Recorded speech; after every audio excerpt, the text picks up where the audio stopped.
Assalomu alaykum. Albatta o'z begonaligimizni unutmagan holatda salomlashib, bir-birimiz bilan yuzma-yuz ko'rishmasak-da, mana shunday onlayn shaklda ko'rishib, diydorlashayotganimizdan juda ham xursandman. Bugun g'azal tahlili. Xo'sh, asosiy mavzuga o'tamiz. Asosiy mavzuimiz g'azal. Xo'sh, g'azal mavzusi tahlilini boshlaymiz. G'azalda men aytib o'tmoqchi edimki, sertifikatda haqiqatan ham g'azal hammaga qiyinlik qiladi, lekin aslida o'zi eng oson nima? Test g'azaldan bo'ladi. Bu narsa yodingizdan chiqib ketmasin. Agar siz g'azalni to'liq tarjima qilishni bilsangiz, endi to'liq emas, hech kim menimcha bilmadim, endi shunaqa tilshunoslar, adabiyotshunoslar bo'lsa kerak, to'g'rilikda 100% o'sha yozuvchi o'ylaganday tarjima qila oladigan, lekin biz hali u darajaga chiqib kelmaganmiz. Biz lekin o'sha testni 100% ishlaydigan darajada tarjima qila bilamiz, xudo xohlasa, tahlil qila bilamiz. G'azalni bemalol o'zimizda jaydari odatdagi shu testda nimani so'rayotganligini anglab yetadigan darajaga olib kelishga harakat qilamiz ustojonlar. 9 baytli g'azal olganmiz. Ushbu g'azaldan savollar tuzganmiz. Bu kecha webinar tugagandan keyin tong otar soat 4 gacha tayyor bo'lgan manba hisoblanadi. Bitta ikkita imloviy xatolari bo'lsa, unda kechirasiz. Ko'proq u yerdagi asosiy fokusni bilim olishga qaratamiz. Ketdik, demak. Birinchi o'sha 9 baytni ham nimasini ko'rib chiqamiz. Aslida nima fikr yuritilayotganligini, keyin savollarga o'tib ketaveramiz. Navbat-navbat boshladik unda. El pariyu hurni degay gumon qilgancha xo'p deb boshladik. Demak, e'tibor bergan bo'lsangiz, mana bu yerda el deyapti, huru parini degay. Bu yerda eng kerakli bo'lgan narsa nima bilasizmi siz? Gumon qilgancha degan narsa bor. Eng kerakli narsa gumon qilgancha. Xo'p degan so'z juda muhim narsa emas sizga. Nima uchun muhim narsa emas desangiz, bu yerda o'zi tarjimasi turibdi xo'pning. Ko'ryapsizmi? Xo'p degani yaxshi, go'zal, chiroyli degan ma'noni beradi. Demak, el pariyu hurlarni gumon qilgancha degani, siz nimaga gumon qilasiz bilasizmi? Biror narsani haddan tashqari bo'rttirib yuborsa gumon qilasiz. Tushunyapsizmi? Bu yerda go'zallikni aytayapti-da. Go'zallikka gumon qilish uchun u haddan tashqari go'zal bo'lish kerak. Haqiqatdan ham haddan tashqari go'zal bo'lsa, demak gumon qilib qolasiz. Bu yerda umumiy mazmun deyaptiki, el pari bilan hurlarning chiroyini shu darajada tasvirlaydiki, u gumon qiladigan darajada chiroyli. Deydi, tushundingizmi? Gumon qiladigan darajada tasvirlaydi. O'sha huru parilar shunchalar chiroyli deydi, gumon qiladigan darajada. Bu degan tasavvur qilyapsizmi? Haddan tashqari chiroyli huru parilar. Lekin degan joyi bor, ko'rdikmi? Mana bu yerda, mana lek irur deyapti. Huru parizodim. Parizodim demak uning yori. Yori ming oncha degani, marta degani, xo'p degani chiroyli deyapti. Ya'ni huru va parilardan 1000 marta chiroyli ekan. 100 ekan, 100 marta ekan, uzr.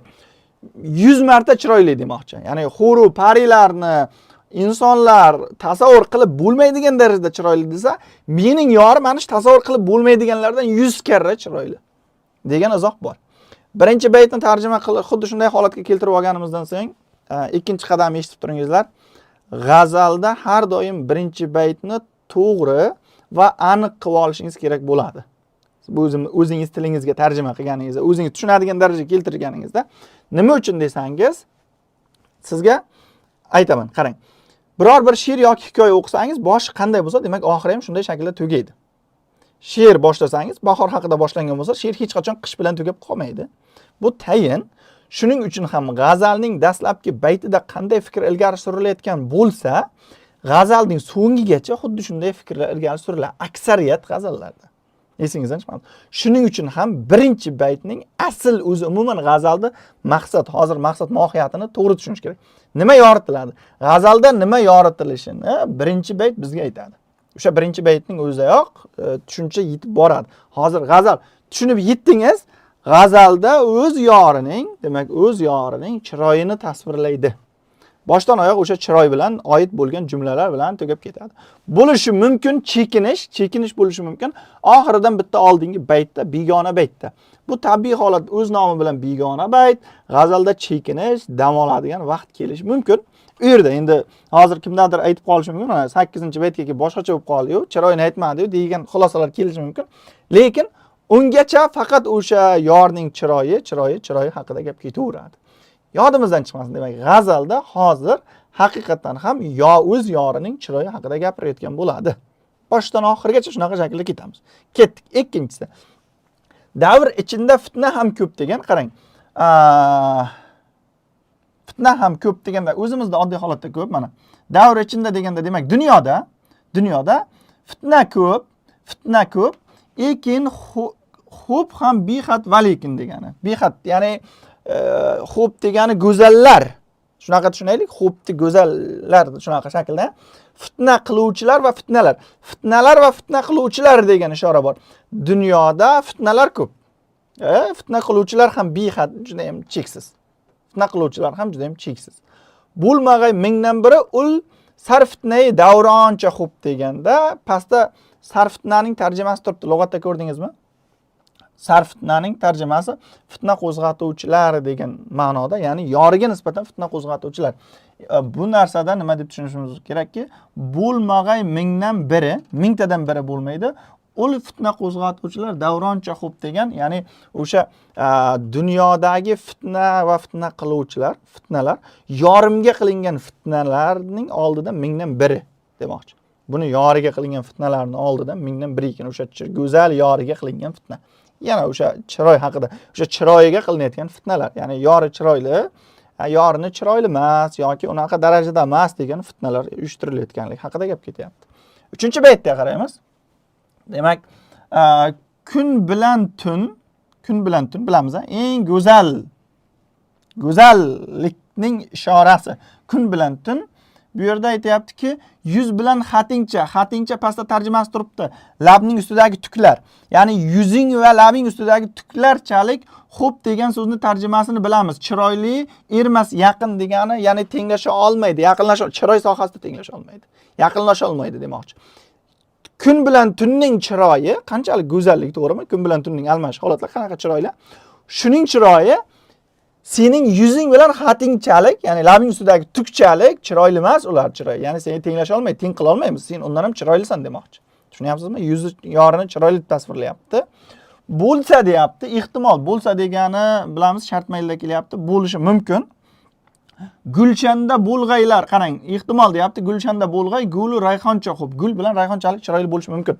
Ehtimol o'sha kun bilan tunning chiroyi gul bilan rayhonnikiga tenglashi mumkin. Ehtimol bo'lsa, agar bo'lsa shunaqa. Yodimizdan chiqmasin. Xo'sh, demak 1 2 3 ni bir marta eslab olamiz. Demak, el, xalq xuru parini gumon qiladigan darajada haddan tashqari chiroyli deydi. Lekin mening yorim o'sha parilardan 100 marta ko'p chiroyli. 100 marta chiroyli. Dunyoda fitnalar ko'p. O'sha chiroyga tabiiy holat chiroyli bo'lgandan keyin fitna uyushtiradi. Fitna qiluvchilar ko'p, lekin o'sha fitnalar mening yorimga qilingan fitnalarning mingdan biri. Kun bilan tunning chiroyi sening yuzing va labing ustidagi tuklarchalik chiroyli emas, tenglasha olmaydi. Sen ancha chiroylisan, u kun bilan tun pastda turadi. Chiroyi bo'lishi mumkin, ya'ni unda ham aniq emas, lekin bo'lishi mumkin. Gul bilan rayhonchalik bo'lishi mumkin. Bog'dagi gul rayhonchalik chiroyli bo'lishi mumkin, o'sha kun bilan tunning chiroyi. Davom etamiz. Husningga ushoq agar mencha halok emas ne ayib degan 4-inchisi. Mana husningga degan chiroyingga ushoq oshiqlar agar menchalik halok ermasa deyapti. Qarang, halok ermasa degan jonini bermasa, jon bermasa, ya'ni mendan tashqari oshiqlar, yorga qaratib aytilyaptiki, mendan tashqari oshiqlar senga agar jon bermasa, ne ayib deganda hech ham ajablanma. Ya'ni ularda hech qanaqa ayb yo'q. Bu holatga ajablanib o'tirma. Qarang, endi sababini aytadi. Ki kishi ul yuzini ko'rmagadur meni hayroncha xo'p deyapti. Ya'ni ular men hayron qoladigan darajada o'sha yorning yuzini ko'rmagan. Shuning uchun ham halok bo'lmaydi, ya'ni jon bermaydi. Tasavvur qilmagan, shunchalik bilmaydi degan ma'noda aytgan. Ya'ni boshqalarni men sening chiroyingni bilganchalik bilmaydi degan ma'noda ketyapti. 5-inchisi. Husniddin deganda chiroyi. Demak, chiroyiga to'ymoq emas mumkin. To'ymoq emas mumkin degani husniga to'yib bo'lmaydi. Ya'ni yorning husniga to'yib bo'lmaydi. Nega to'yib bo'lmasligini aytadi. Bexat xo'p erur. U juda ham chiroyli. Unga to'yib bo'lmaydi. To'yish mumkin, ehtimol to'yish mumkin. Mana to'y qayerda?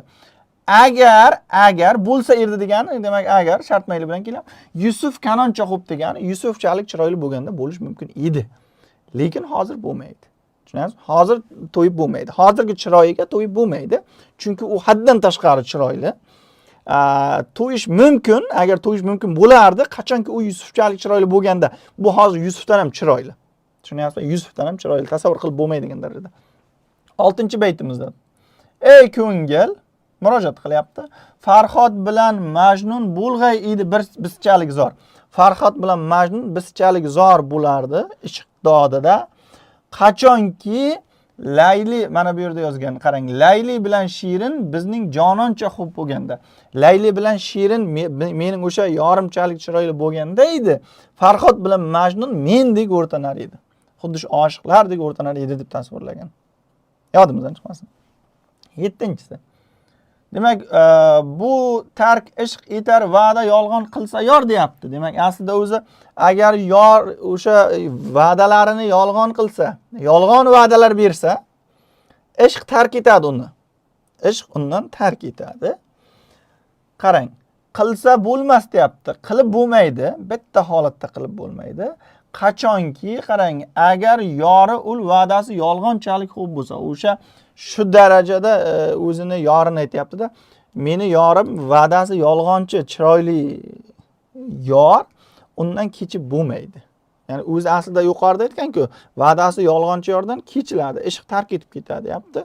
Ishq tark etadigan, ya'ni odamlar uni tashlaydi, kerak emas holatga oshiqlar ketadi. Lekin mening yorimchalik xo'p chiroyli yolg'onchi yor bo'lsa deyapti, uni qilib bo'lmaydi. Ya'ni qanday ketish mumkin, undan qilib bo'lmaydi-yu degan ma'noda aytayapti. 8-si. Chekinish keldi, ha? Ketdik. Ey ko'ngil deyapti. Ko'ngilga murojaat qilib aytayapti. Qarang. Xuru pari tepaga chiqdik. Vasfini degani chiroyini eshitdim deyapti. Bo'ldi. Demak, ey ko'ngil xuru parining vasfini degani chiroyini eshitdim deyapti. Bildim, u haqida ma'lumot to'pladim men deyapti. Tushunyapsizmi? Endi 8-siga qarang. Hech qaysi odamiylikda deyapti, emas insonchalik xo'p deyapti. Demak, hech qaysi biri odamiylikda insonchalik chiroyli bo'la olmaydi. Ya'ni o'ylama, ya'ni buni nima demoqchi? Xur bilan parilar tepada el aytgandiku, haddan tashqari chiroyli deb. Lekin bu 8-betga kelyapti-dagini, men eshitdim deyapti, o'sha el aytadigan xuru parilarning chiroyini, lekin odamiylikda insonchalik o'sha chiroy sohasida chiroylisi bo'lmaydi. Ya'ni sen baribir yana chiroylisan degan ma'noni tasdiqlayapti. 9-sida, demak, ey Navoiy, kuying xori degan, kuying tarjimasi pastda bor, kuying tarjimasi. Xor tikan, kuy ko'cha. Ko'chadagi tikanlar deyapti, ko'zimga deyapti, gulchalik bor deyapti. Ya'ni guldek ko'rinadi degan ma'noda kelyapti. Ey Navoiy, o'sha yorning ko'chasidagi tikonlar bunga gulday ekan, gul bilan barobar ekanda, endi bor degan ko'rinadi. Menga shunday degan. Error olma deyaptiki, kuyi ravzai rizvoncha xo'p degani, demak, o'sha ko'cha menga jannat bog'ichalik, jannat bog'iday, jannat bog'i bilan barobar degan ma'noni ifodalagan. Mana shunday tarjima qilinadi. G'azallarimizni mana shu savollarni oson ishlash uchun xuddi shunday holatga keltirib olishimiz kerak bo'ladi. Agar keltira olmasak, savollarni ishlay olmaymiz.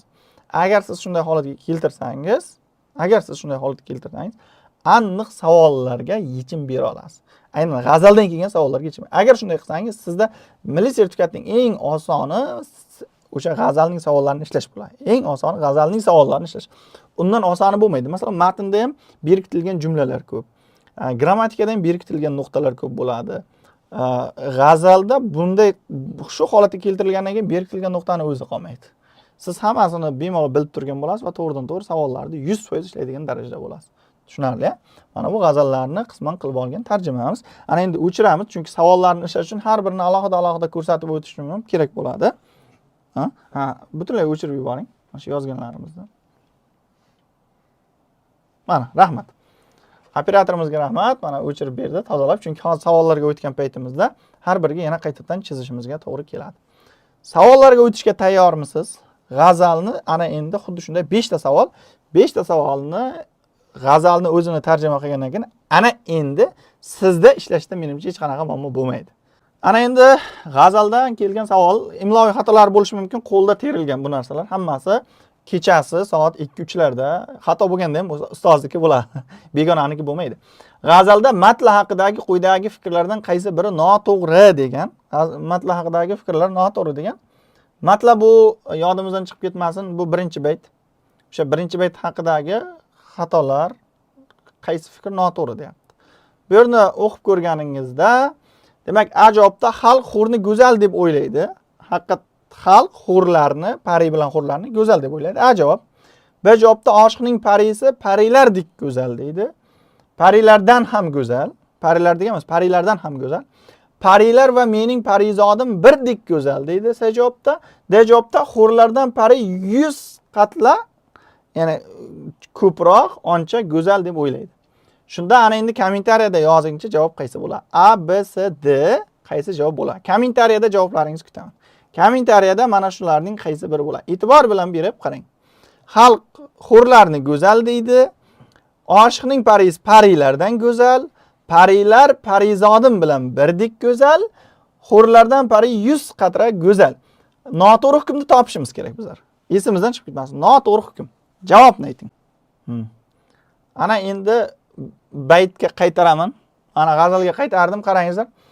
Aytayapti-yu, g'azalda bu yerda ko'rgan bo'lsangiz, mana el pariyu hurni gumon qiladigan darajada go'zal, xo'p deganda mana bu yerda yozib qo'yibdi. Ikkinchi so'zni tarjimasi. Ko'ryapsizmi? Go'zal bo'ldi. Shuning uchun siz bu yerda xalq hurni go'zal deydi degan fikr to'g'ri-yu. Shuning uchun buni olishingiz kerak emas edi.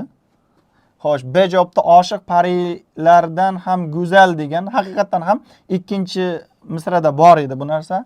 D javobda 100 marta degan narsa bor. 100 qatla degani 100 marta go'zalligi bor. Ulardan javob C bo'ladi. Pari bilan parizodi birdek emas go'zalligi. Pari bilan parizodning go'zalligi birdek emas edi. Bilamiz, ha? Birdek emas edi u yerda. Ha, birdek emas edi. Ana shu narsaga e'tibor bermadik. G'azalda birinchi savol, 28-savol. Keyingisi. G'azaldagi 6-bayt haqida quyidagi fikrlardan qaysi biri to'g'ri debdi. 6-bayt haqida qaysi biri to'g'ri debdi. Mana 6-bayt haqidagi to'g'ri hukmni topishimiz kerak. 3 ta hukm xato bo'ladi, aniq.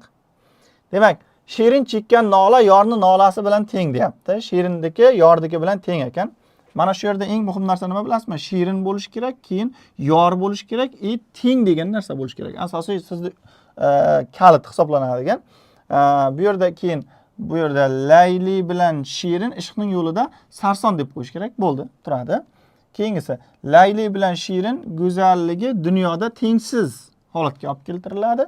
Keyin D javobda esa Farhod bilan Majnun bizdek zor bo'lmagan degan tasvir bo'ladi. Mana shu asosiy nuqtalar. Javoblarda ham javob nuqtalari bo'ladi. Aslida o'zi javob nuqtalarini to'g'ri ishlashingiz kerak. Mana shunday turibdi, shunday holatda turadi. G'azalda 6-bayt haqidagi quyidagi fikrlarning qaysi biri to'g'ri deganda, endi qaytaraman men g'azalga. G'azalda mana 6-bayt turibdi. Mana 6. Ey ko'ngil, Farhod bilan Majnun bo'lmag'ay bizchalik zor. Bizchalik zor bo'lmagan, sarson bo'lmagan. Sarson bo'lar edi qachonki Layli bilan Shirin mening yorimchalik chiroyli bo'lganda. Mening yorimchalik chiroyli bo'lganda bo'lish mumkin edi. Tushundingiz, ha? 6-baytning mohiyatini tushunib oldingiz. Qayta ana endi boraman o'sha savolga. Mana o'sha savol turibdi. Ana endi mana shu 6-bayt haqida berilgan savolning to'g'ri javobini sizlardan men kutaman. Kommentariyada yozing.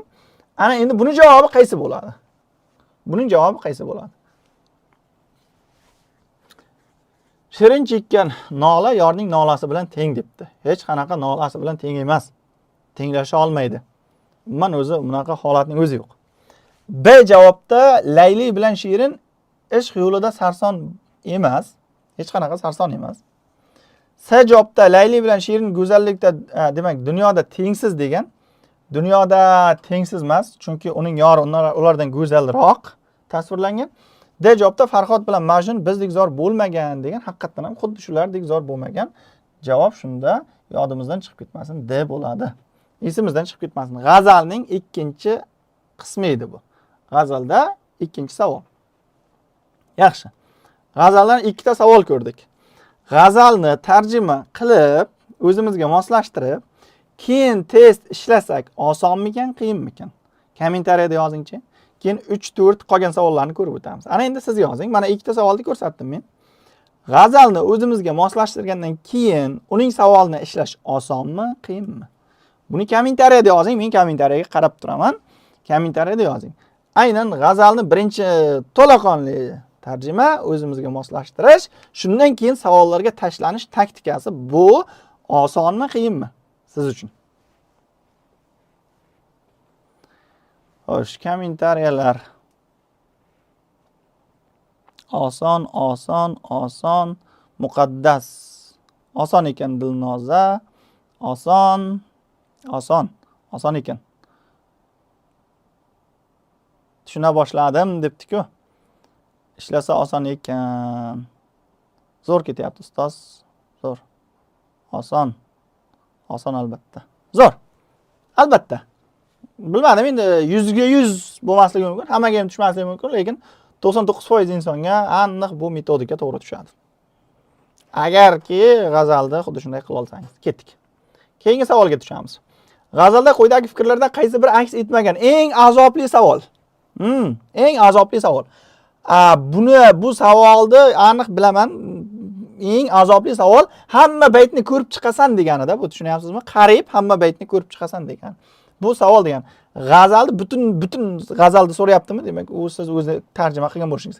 Agar siz boyagi yo'l bilan tarjima qilgan bo'lsangiz, hammasini qilib qo'ygan bo'lsangiz, sizga muammo yo'q. Yaxshi. D javobdan boshlab ketaman. Bu yerda aks etmagan fikrni top degan, ko'rgan bo'lsangiz, aks etmagan degani bu yo'q degani. Bo'ldi, yo'q narsani topishimiz kerak ekan. D javobda qarang. Oshiq yorning fitna qiluvchilari yor oldida mingdan biri degan jumla bor edi, ko'rgan bo'lsalaringiz. Bilasizlarmi? Mingdan biri bormidi? Mingdan biri edi fitna qiluvchilar oldida. Xalq bilan oshiqning qarashlari turli xil. Turli xilmi? Xalq bilan oshiqning qarashlari turli xilmi? Xalq pari bilan xo'rni ming marta chiroyli desa, bu o'zining yorini undan ham chiroyli-da. Ya'ni ikki xil fikr bildiradi. To'g'rirog'i g'azalda, hayotda emas, shuni ham to'g'ri tushuninglar-da. Buni xo'sh, yorning husnini ko'rganlarning barchasi ham halok bo'lgan. Halok bo'lib yotar ekan. Keyin go'zallikda tun bilan kun juda gul bilan nima degan rayhonga tenglasha oladi. Demak, juda bo'lsa gul bilan rayhonga tenglashishi bor edi. Demak, gul bilan rayhonga tenglasha olishi hozir g'azalda ko'rsataman. Qani? Xo'sh, 3-baytda. Gul bilan rayhonga tenglasha olishi, demak, mana shu 3-baytda turibdi. 3ta. Husni ko'rganlar barchasi halok bo'ladi degan javob B bo'ladi. Hammasi ham halok bo'lmaydi. Bu nechinchi baytdaligini ko'rsataman hozir sizga. Mana qarang. Xo'sh, mana. Husninga ushoq agar menchalik halok ermasa degan, ya'ni hammasi ham halok bo'lavermaydi. Ya'ni unga ajablanma degan joy bor. 4-baytda turgan edi. O'shani uchun ham buni javobini mana yorning husniga ko'rganlarning barchasi halok bo'lgan deganda halok bo'lmaydi. Bu demak 4-baytda ekan. O'sha 4-baytda turibdi javobi. Javob B bo'ladi. Esimizdan chiqmas. Davom etamiz. G'azal haqidagi qo'ysak hukmlardan qaysi biri noto'g'ri? Bu ham umumiy g'azal haqidagi savol. Har doim. O'zi aslida bor-ku, sertifikatda 100% savol javob topmoqchi bo'lsangiz, sertifikat boshlanguncha mana shunaqa savol ishlashingiz kerak. Bayt, mana berilgan baytlarni topish emas, butun g'azal bo'yicha berilgan savollar ishlash. Shunda ichkariga kirganda baytlar sizga xuddi oson ishlaysiz. Bemalol ishlaganda ishlaysiz-da. O'zi boshida siz o'zi tayyorlanayotganda o'zingizni ko'niktirib qo'yishingiz yomon. Misol uchun birinchi bayt haqida to'g'ri hukmni topdik, faqat birinchi baytda o'qiyverasiz. Tushunsangiz, tushunmasangiz faqat birinchi baytni o'qiyverasiz. Mana xatongiz, sizning eng katta xatolaringizdan biri. Tetdik. Demak, g'azal haqidagi noto'g'ri hukm. Noto'g'ri bo'lmagan narsa deyapti. Xo'sh, javobda huri parilar odamiylikda inson farzandiga tenglasha olmaydi degan bu bor edi. Oxirida o'qib ko'rsatdim, bilasizlarmi? Oxirida bitta oldingi deydi, adashmasam 8-bayt deydi. Yorning uyiga jannatga qiyoslangan. Yorning uyi jannatga qiyoslangan bu oxirida aniq. Ana u tikonlar gulga ko'chasi jannatgamidi? Shunaqa edi. Lekin может ko'cha ham bo'lishi mumkin. Bu yerda uy so'zini ham aylanaga olib qo'yak. Hozir javob chiqmay qolishi mumkin, ha? Layli bilan Shirin bizning yorimiz kabi go'zal, chegarasi yo'q go'zallik haqida bor. Chegarasi yo'q go'zallik haqida bor ana unda. Bilasizlarmi? bu chiroyga to'yib bo'lmaydi, chunki u haddan tashqari go'zal. To'yib bo'lish mumkin edi, uning chiroyi Yusufchalik bo'lsa degan baytda bor edi. Bilasiz? Esladingizmi? Shuning uchun D ni olmaymiz. Javob C bo'ladi. Javob C. Layli Shirin bizning yorimizchalik go'zal degan go'zal emas. Go'zal emas. Go'zal bo'lganda Majnun bilan Farhod menchalik zor bo'lardi degan joyi bor edi, bilsangiz. Esladingizmi? Shunaqa. Javob C. Va so'nggi savol, mana bizni ko'niktirgan, ana hozir qoraladiku, bitta baytga o'rganib qolamiz, moslashib. O'sha savol. Quyidagi qaysi fikr 7-bayt mazmuniga taalluqli? Xato yozilgan, imloviy xatoliklarga qaramaysiz, aytib o'tdim. Bu qo'lda, telefonda terildi. Aksiga olib kompyuterim Samarqandda qolib ketibdi, shoshib. Afrosiyobdan qolib ketmaydi va xo'sh, har qanday yordan kechib bo'lmaydi, va'da qiluvchi yordan kechish kerak. Va'dasi yolg'on insonga ishq tark etadi. Va'da yolg'on bo'lsa yordan kechib bo'lmaydi degan ekan. Javobni seni olsak to'g'riroq. Va'dasi yolg'on insondan ishq tark etadi rostdan ham. Endi boshqalar xatoligiga qarang. Har qanday yordan kechib bo'lmaydi degan. Yo'q, kechib bo'lmaydi emas, bitta yordan kechib bo'lmaydi, bunikichalik chiroyli yordan. Tushundingizmi? Lekin hammasi. B'ning xatolik. Va'da qiluvchi yordan kechish kerak degan. Va'da qiluvchi yordan yo'q, va'dasi yolg'on bo'lmasa nima qilasiz kechib? D javobda va'da yolg'on bo'lsa yordan kechib bo'lmaydi degan, kechib yuborasiz. Qachon kechib bo'lmaydi? Bu sal chala bo'lib qolgan, shuning uchun deni ola olmaymiz. Buning yorchalik xo'p bo'lsa, chiroyli bo'lsa kechib bo'lmaydi. Javobsa. Shunday qilib, bu grammatikaga o'tib ketgan. Grammatikaga o'tishdan oldin xo'sh, mana shunaqa g'azalni dastlab tarjimasi, tarjima bo'lganda mana bunaqa bayt bo'yicha emas, umumiy mazmun bo'yicha ishlangan testlar sizni g'azalda eng pishitadigan, eng mustahkam qiladigan narsa. Bir, ikkinchisi esa g'azal bo'yicha birinchi tarjima o'zingizga moslashtirib keyin ishlasangiz, unda siz g'azallardan 100% 5 tadan 5 ta ishlab chiqib ketishingiz tayin. Agarda siz ana to'g'ri, noto'g'ri, qo'llangan, qo'llanmagan shunaqa sal savolida chalg'imasangiz bo'ldi. Boshqa joyda chalg'ish degan tushuncha sizda aslo bo'lmaydi. G'azal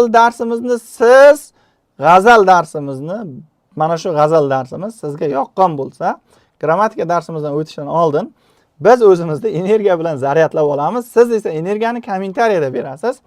Grammatika savolda hech qachon bilmaydigan, ona tilini umuman bilmaydigan insonga grammatika savolini ishlashtirib o'tamiz deb qo'ydik. Ko'ryapsizmi? Mana shunaqa savol bor. Milliy sertifikatda tushadigan savol. Tushadigan demayman, tavba qilsam. Shunaqa shu shaklda tushadigan. Bu tushmaydi lekin. Mana shunaqa shaklda tushadigan savollar beriladi.